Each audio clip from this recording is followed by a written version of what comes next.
2023학년도 미대 수시 기초디자인 파트 최고 경쟁률 서울여대 시각디자인과입니다. 경쟁률이 73대1, 74대1 이렇게 경쟁률이 나왔다고 해요. 일상 서울여대는 우리 학생들 아시다시피 실기 100% 수시 전형이기 때문에 경쟁률이 굉장히 높습니다. 내신이 뭐 7등급이든 9등급이든 1등급이든 필요 없다라는 거죠. 실기만 A권 때 확실하게 들어오면 합격할 수 있는 거니까요. 그래서 경쟁률이 굉장히 높았고 올해도 마찬가지였습니다. 자, 과연 서울여대 시각디자인과 가고 싶어하는 학생들이 그렇게 많이 있는데 이 학과를 준비하기 위해서 어떤 주제들, 어떤 식으로 준비를 해야 될 것인지 궁금하시죠? 오늘 그 순서에 대한, 그 내용에 대한 얘기를 해보도록 하겠습니다. 전통적으로 서울여대 시각디자인과라고 하면 선입견이 좀 강하게 있는 부분이 있는 것 같아요. 그게 몇 년 전에 뭐 예를 들어 제한 조건으로 평면적으로 그림을 그리라는 조건이 나온 적이 있었죠.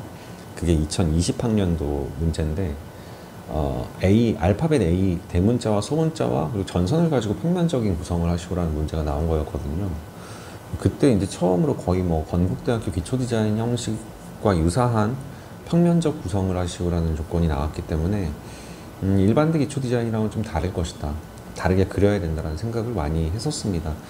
실제 이제 뽑힌 그림들을 봐도 진짜 평면적으로 알파벳 A, 그러니까 대문자 A가 가지고 있는 그 직선적이고 직각적인 이미지, 그리고 소문자 A가 가지고 있는 곡선적인 이미지를 이 전선이라는 가벼운 물체를 통해서 흘러내리는 곡선에 대한 이미지, 그리고 걸쳐져 있는 어찌 보면 뾰족한 형태에서 벌어지고 있는 전선의 직선적인 이미지, 이런 것들을 위주로 해석한 그림이 합격이 됐고 그거와 유사한 평면 구성의 그림들이 합격이 된 선례가 있다 보니 서울여대 시각디자인과는 약간 이런 식으로 준비를 해야 되는 거 아닌가라는 생각을 가지는 학생들도 있습니다. 물론 주제가 그런 식으로 조건이 평면적으로 나올 수도 있어요.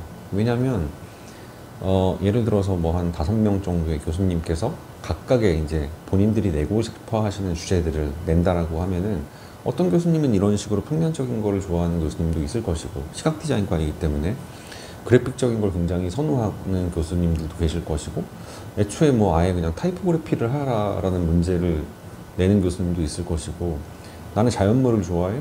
그럼 뭐 기존에 뭐 작년이나 그 전년도에 나왔었던 것처럼 실질적인 자연물을 등장시킴으로써 화면을 구성하고 연출하는 스토리텔링 능력을 보고자 하는 교수님도 있을 것입니다. 그거는 그 당일에 5개의 주제 중에 어떤 게 컨택이 되느냐에 따라서 달라지는 거기 때문에 여러 가지 주제 유형을 다 준비를 해야 되는 거는 맞는 거죠. 다 준비해야 됩니다.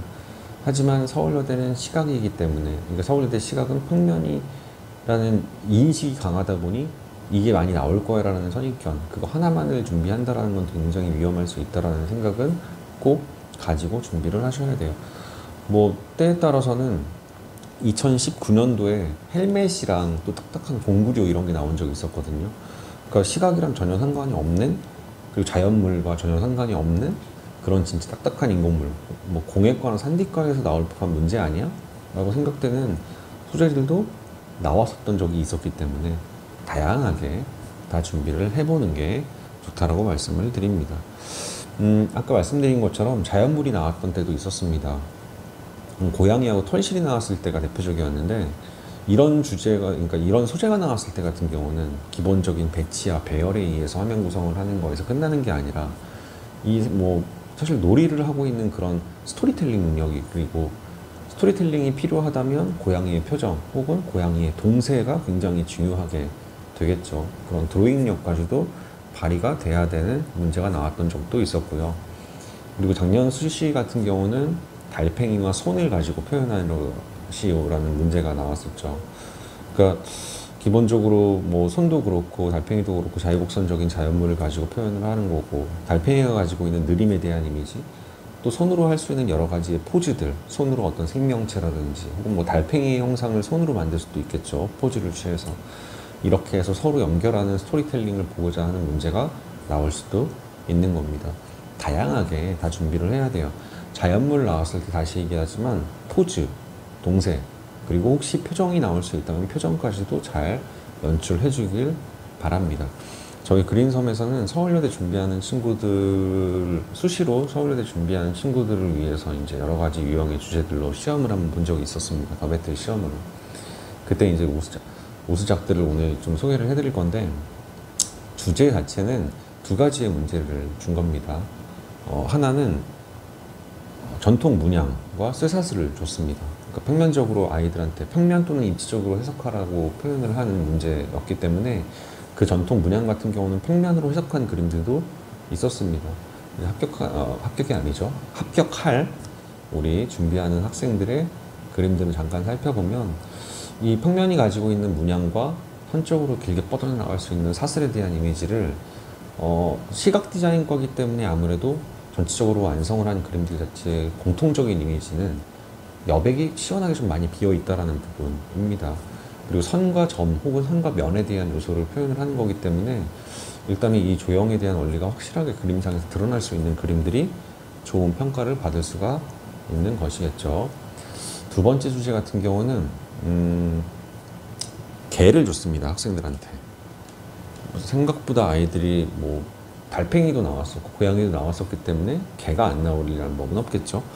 자, 개를 줬고요. 갑각류의 개, 그리고 고무줄 같은 형태를 주고 구슬을 줬습니다. 그러니까 세 가지의 사물을 준 거죠.